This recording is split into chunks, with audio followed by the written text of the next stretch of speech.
Hello students, general organic chemistry के lecture number 4 के अंदर अपन बात करेंगे। अब देखो कुछ इम्पोर्टेंट टॉपिक्स रिएक्शन मैकेनिज्म की पार्ट हैं ये, जिसमें इलेक्ट्रॉनिक डिस्प्लेसमेंट की बात करेंगे, इलेक्ट्रॉन का ट्रांसफर किधर से किधर होगा, डिस्प्लेस किधर होगा, बॉन्ड क्लीवेज की बात करेंगे, बॉन्ड कितने टाइप से बॉन्ड टूटता है, उसके बाद टाइप्स ऑफ इंटरमीडिएट जब बॉन्ड टूट जाता है, ब्रेक हो जाता है, तो उसमें कितने टाइप के इंटरमीडिएट्स वगैरह बनते हैं, और लास्ट में टाइप्स ऑफ मैकेनिज्म की बात करेंगे। ठीक है, इसमें सबसे पहले यदि मैं बात करूं इलेक्ट्रॉनिक डिस्प्लेसमेंट की, तो ये जो इलेक्ट्रॉनिक डिस्प्लेसमेंट होता है ये दो टाइप का होता है भैया। ठीक है, इस टॉपिक को शुरू करते हैं अपन। इसमें एक तो होता है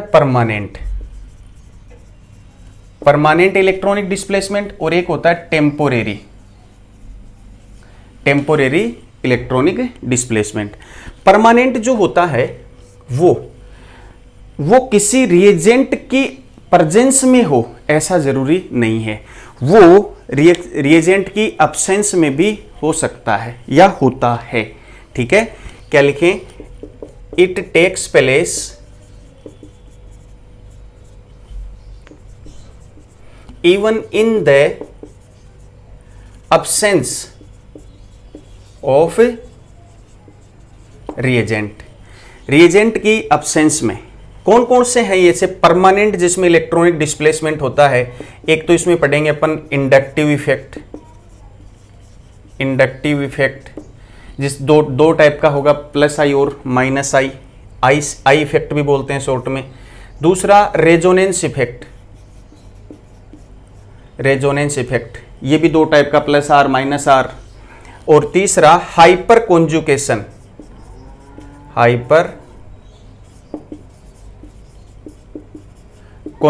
ये भी दो टाइप का होता है, प्लस एच और माइनस एच। ये तो होता है परमानेंट इलेक्ट्रॉनिक डिस्प्लेसमेंट इसमें। और टेम्पोरेरी जो होता है उसमें क्या होता है, रिएजेंट की प्रेजेंस में ही इलेक्ट्रॉन का डिस्प्लेसमेंट होता है, अदरवाइज होता ही नहीं है। It takes place only in the presence of reagent की प्रेजेंस में ही होता है, अदरवाइज ये इलेक्ट्रॉनिक डिस्प्लेसमेंट नहीं होता है। इसके अंदर अपन एक इफेक्ट पढ़ते हैं, वो है इलेक्ट्रोमेरिक इफेक्ट। पहले मैं इस इलेक्ट्रोमेरिक इफेक्ट की ही चर्चा करूंगा। तो चलिए बच्चों, अब बात करते हैं इलेक्ट्रोमेरिक इफेक्ट की। ठीक है, इलेक्ट्रोमेरिक इफेक्ट की डेफिनेशन मैं बताऊं उससे पहले आपको एक बात बता दूं। देखो कि सपोज दैट ए और बी दो कोई एटम है जिनके बीच पाई बॉन्ड प्रेजेंट है, अनसैचुरेटेड एटम है दोनों ही। ठीक है, जिनमें पाई बॉन्ड प्रेजेंट होता है। रिएजेंट की प्रेजेंस में ये पाई इलेक्ट्रॉन का डिस्प्लेसमेंट इस साइड भी हो सकता है या इस साइड भी हो सकता है। ये डिपेंड करता है इनकी इलेक्ट्रोनेगेटिविटी पर। बी की इलेक्ट्रोनेगेटिविटी ज्यादा है तो ये इधर चले जाएंगे, ए की ज्यादा है तो इधर आ जाएंगे।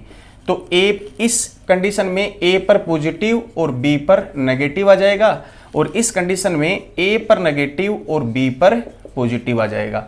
यदि आप इसमें रिएजेंट को रिमूव कर लोगे,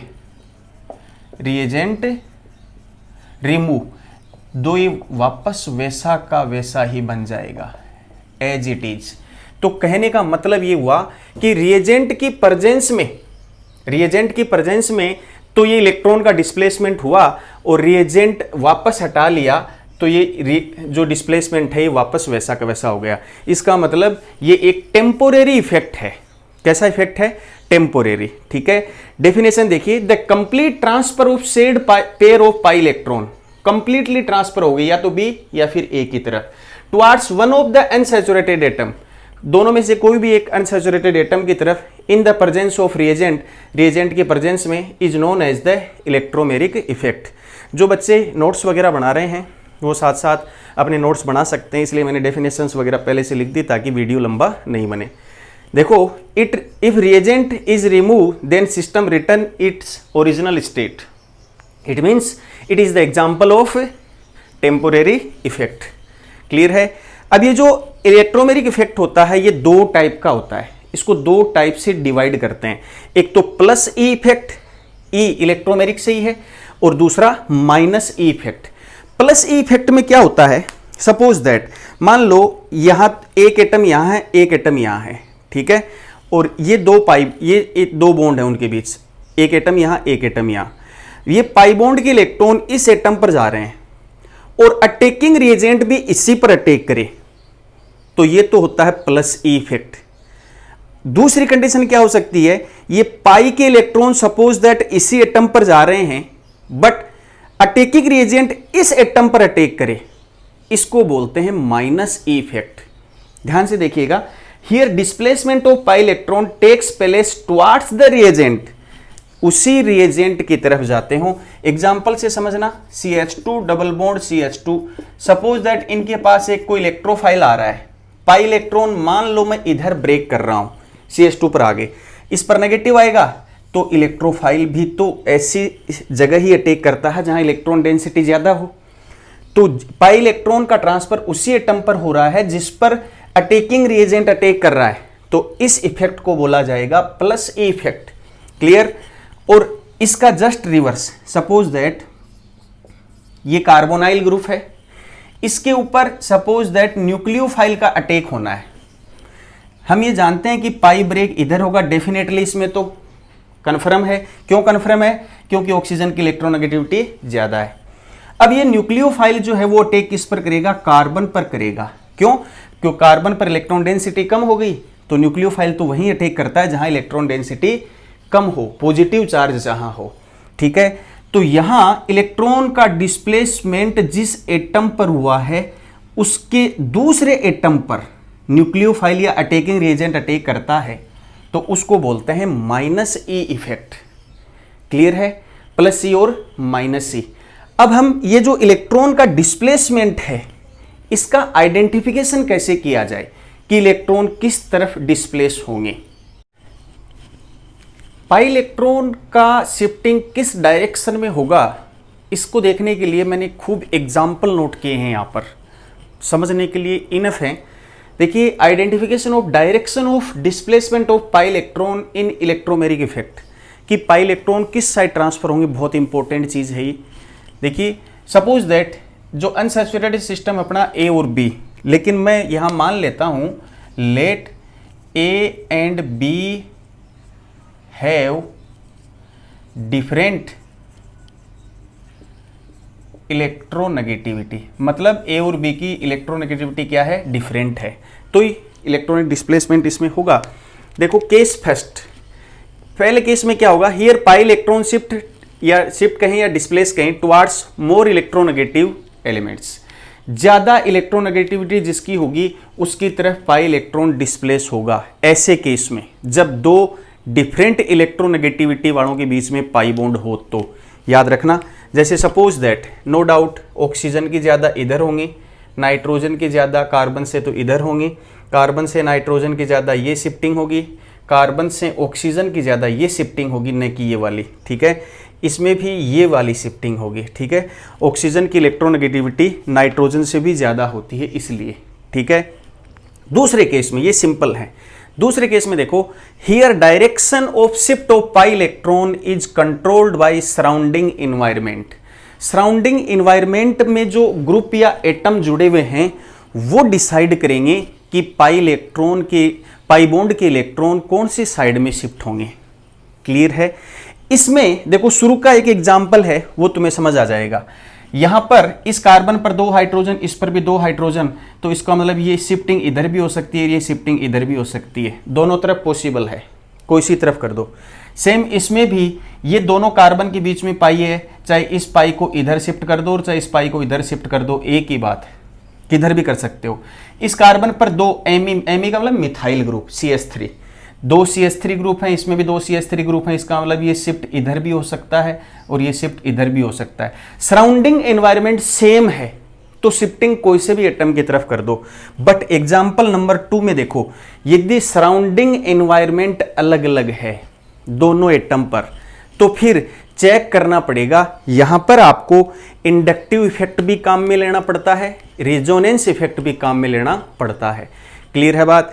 तो ये एग्जाम्पल नंबर 2 की कुछ बातें यदि अभी आपको समझ में नहीं आती हैं तो आप रेजोनेंस और इंडक्टिव इफेक्ट कि वीडियो देखने के बाद में एग्जाम्पल नंबर 2 सोल्व करें ताकि आपको इजीली से समझ में आ जाए।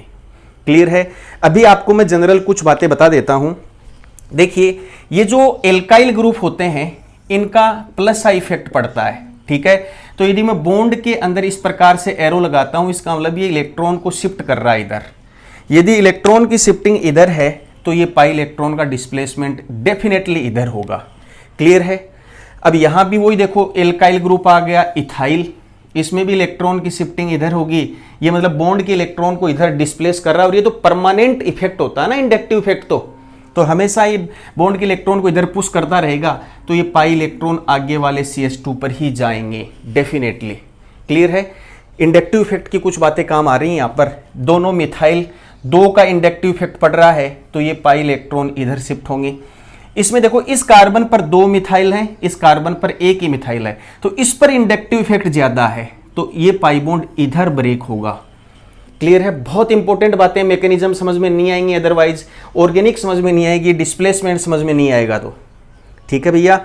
इसमें देखो, इस कार्बन पर मिथाइल है, इस कार्बन पर मिथाइल नहीं है, इसका मतलब ये कौन सा इफेक्ट डाल रहा है? प्लस आई इफेक्ट, जैसे इनमें डाल रहा था, ये मिथाइल का सबका प्लस आई है, तो ये पाई इलेक्ट्रॉन डिस्प्लेसमेंट इधर होगा। क्लियर है? इस वाले एग्जाम्पल में देखो, नाइट्रोजन पॉजिटिवली चार्ज्ड है, तो इसका मतलब नाइट्रोजन की तो इलेक्ट्रोनेगेटिव वैसे भी कार्बन से ज्यादा होती है, और फिर इलेक्ट्रॉन की डेंसिटी भी कम है, तो डेफिनेटली इधर से इलेक्ट्रॉन खींचे जा रहे हैं। माइनस आई इफेक्ट पड़ता है इसका, इंडक्टिव इफेक्ट में देखेंगे अपन। ये डिस्प्लेसमेंट इधर सेम ऐसे ही, ये इधर आएंगे पाई के इलेक्ट्रॉन, ठीक है। इसमें CCl3, एक कार्बन पर 3 Cl का भी इंडक्टिव इफेक्ट माइनस आई पड़ता है। माइनस आई का मतलब इलेक्ट्रॉन खींचने वाला, और प्लस आई का मतलब होता है इलेक्ट्रॉन डोनेट करने वाला। इलेक्ट्रॉन विड्रॉइंग होता है माइनस आई, और प्लस आई होता है इलेक्ट्रॉन डोनेटिंग, ठीक है। तो विड्रॉइंग पड़ रहा है, तो इसका मतलब ये पाई इलेक्ट्रॉन इस कार्बन की तरफ खींचे जाएंगे। डिस्प्लेसमेंट समझ में आ रहा है? यहां पर देखो, रेजोनेंस की बात होगी। रेजोनेंस इफेक्ट में आप देखेंगे रेजोनेंस क्या होता है। ये लोन पेयर यहां आएगा, तो ये पाई इधर चला जाएगा, तो इसका मतलब ये रेजोनेंस के द्वारा हम पाई इलेक्ट्रॉन की शिफ्टिंग समझेंगे। क्लियर है? इसमें हमें क्लियर ये करना है कि पाई इलेक्ट्रॉन का डिस्प्लेसमेंट किधर होगा, इलेक्ट्रोमेरिक इफेक्ट के अंदर, ठीक है। इस एग्जांपल में आ जाओ, इस कार्बन के ऊपर 2 मिथाइल, इस कार्बन के ऊपर 2 CH2 ग्रुप, ठीक है। इसमें इलेक्ट्रॉनिक डिस्प्लेसमेंट इसकी तरफ होगा। इसमें आ जाओ, इसमें इस पूरे ग्रुप का माइनस आई इफेक्ट पड़ता है। माइनस आई इफेक्ट का मतलब ये पाई इलेक्ट्रॉन इधर डिस्प्लेस होंगे। इसमें देखो, इसमें ये जो ऑक्सीजन का लोन पेयर है, ये पाई बॉन्ड के साथ कॉन्जुगेटेड पोजीशन में नहीं है, यानी रेजोनेंस करने की कंडीशन में नहीं है, तो इसका हम माइनस आई इफेक्ट कंसीडर करते हैं। यहाँ पर ऑक्सीजन है ना, मोर इलेक्ट्रोनेगेटिव, तो ये पाई इलेक्ट्रॉन इस कार्बन पर जाएंगे, इसकी तरफ डिस्प्लेस होंगे। इसमें रेजोनेंस है, क्योंकि इस रेजोनेंस क्यों है? क्योंकि पाई इलेक्ट्रॉन या पाई बॉन्ड और लोन पेयर दोनों कॉन्जुगेटेड पोजीशन में है यहाँ पर, ठीक है। तो ये इधर आएगा, तो ये पाई टूट करके इस आगे वाले पर चला जाएगा, तो यहाँ रेजोनेंस के द्वारा पाई शिफ्टिंग हो रही है। क्लियर है बात? यहाँ माइनस आई कंट्रोल कर रहा था। कौन कंट्रोल करता है? देखो यहाँ देखो, controlled by surrounding environment. Surrounding environment की कंट्रोलिंग देखनी है। यहाँ भी रेजोनेंस है, ये इधर, ये इस साइड जाएगा, सेम ऐसे ही ये इधर चला जाएगा। देखिए एक नोट देखिए, सपोज दैट ये कोई एल्कीन है, इसके ऊपर इलेक्ट्रोफाइल का अटैक हो रहा है। पाई का डिस्प्लेसमेंट जब तक यहाँ वाले ग्रुप क्लियर नहीं होंगे, किधर भी करवा सकते हो आप। जैसे सपोज मैंने इधर अटैक डिस्प्लेसमेंट करवा दिया, इस पर नेगेटिव चार्ज, तो इसका अटैक इसी पर होगा।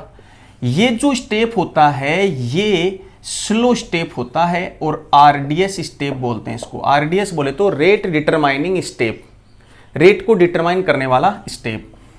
क्या क्रिएट होगा? इस कार्बन के नेगेटिव से ये E पॉजिटिव जुड़ जाएगा, और यहां पॉजिटिव चार्ज क्रिएट हो जाता है। अब ध्यान दीजिएगा मैं क्या कह रहा हूं। यहां जो एल्कीन है वो न्यूक्लियोफाइल की तरह बिहेव कर रही है। एल्कीन किस तरह बिहेव कर रही है? Behave as a nucleophile, behave as a nucleophile, nucleophile की तरह बिहेव कर रही है। और इसकी न्यूक्लियोफिलिसिटी जितनी ज्यादा इंक्रीज होगी, न्यूक्लियोफिलिसिटी इसकी जितनी ज्यादा होगी, rate of electrophilic addition reaction, electrophilic addition reaction भी इंक्रीज होगी। क्या कहना चाह रहा हूं, देखो इलेक्ट्रोफिलिक एडिशन रिएक्शन क्या होती हैं, जिनमें इलेक्ट्रोफाइल ऐड होता हो, जैसे ये रिएक्शन इलेक्ट्रोफिलिक एडिशन रिएक्शन का ये एग्जांपल है।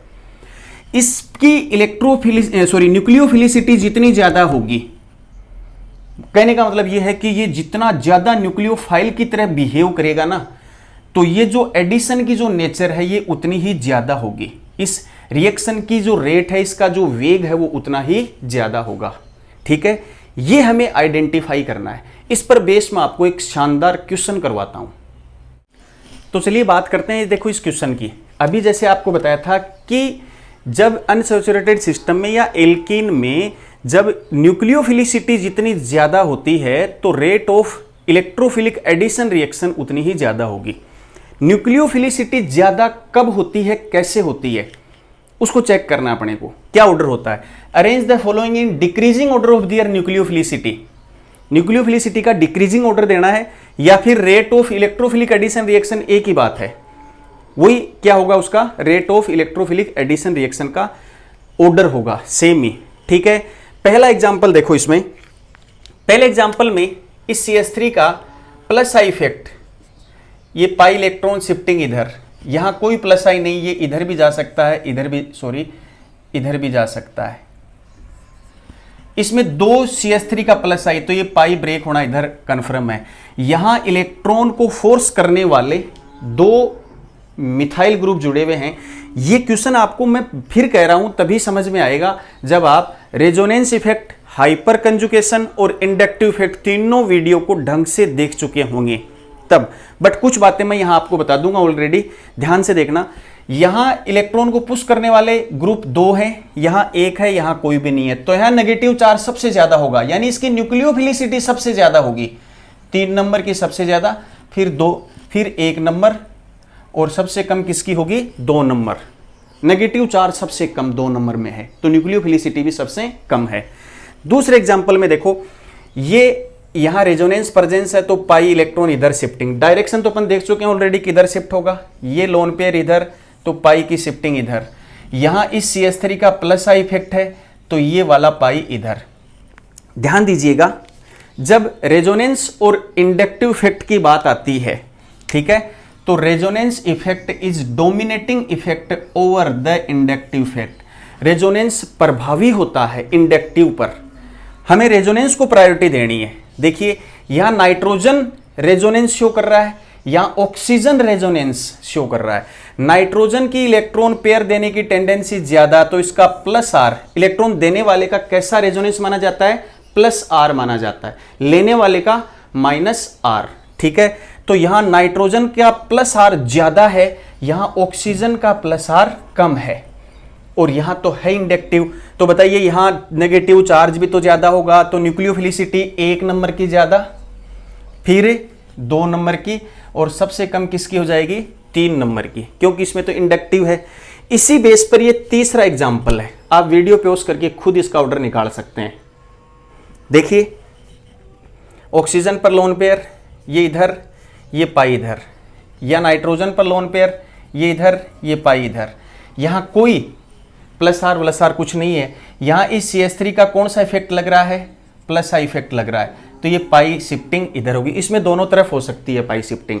ठीक है, अब बताओ ऑक्सीजन का प्लस आर ज्यादा या नाइट्रोजन का, अभी बताया था नाइट्रोजन का प्लस आर ज्यादा, तो यहां प्लस आर ज्यादा, यहां प्लस आर है कम, छोटा है, कम है, और यहां इंडक्टिव है। तो बताइए सबसे ज्यादा न्यूक्लियोफिलिसिटी नेगेटिव चार्ज 2 नंबर में, तो 2 नंबर, उसके बाद 1 नंबर, और उसके बाद कौन आएगा, 4 नंबर,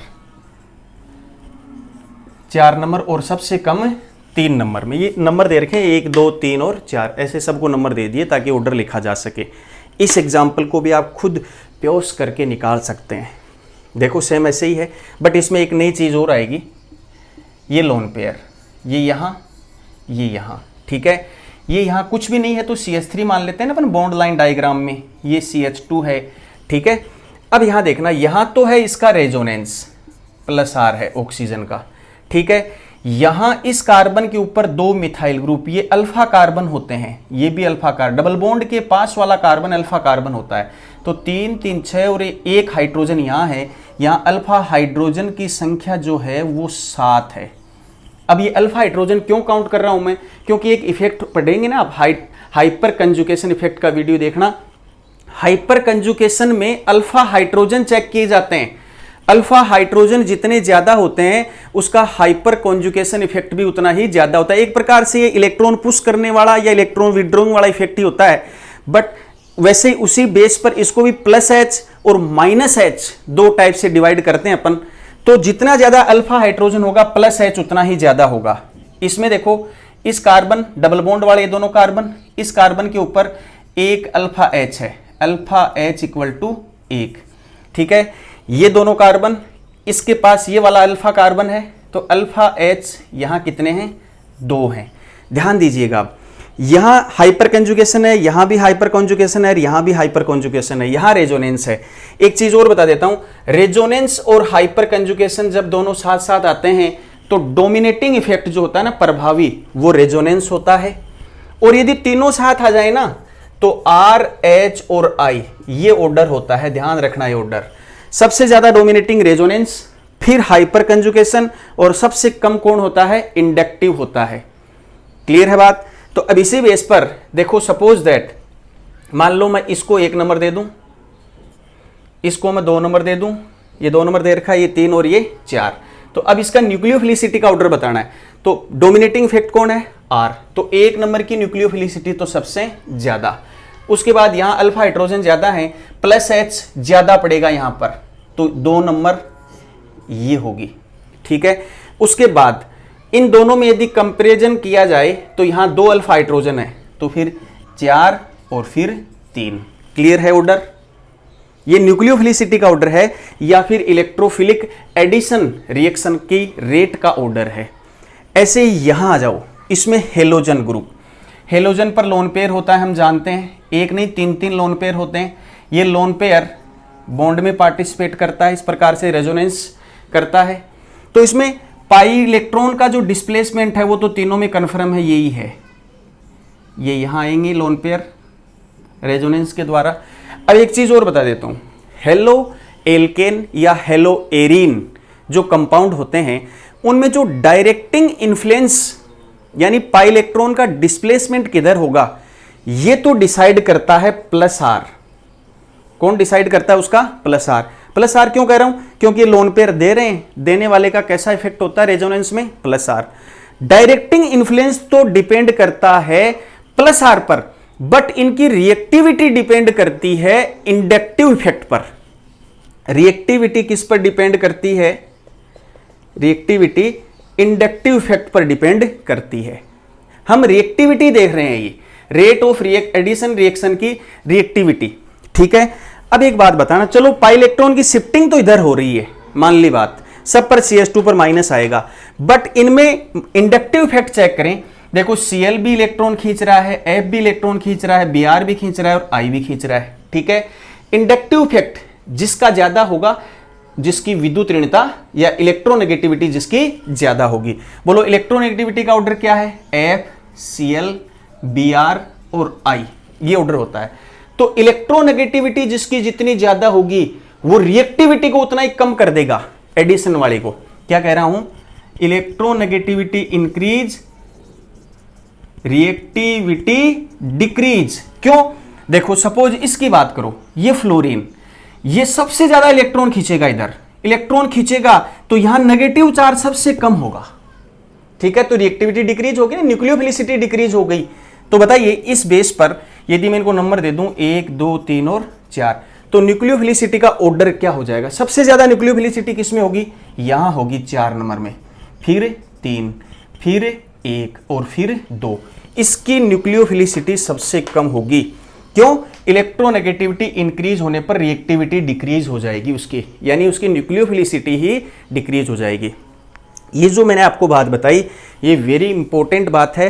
डायरेक्टिंग इन्फ्लुएंस किस पर डिपेंड करता है? प्लस आर पर। बट उनकी रिएक्टिविटी किस पर डिपेंड करती है? इंडक्टिव इफेक्ट पर डिपेंड करती है।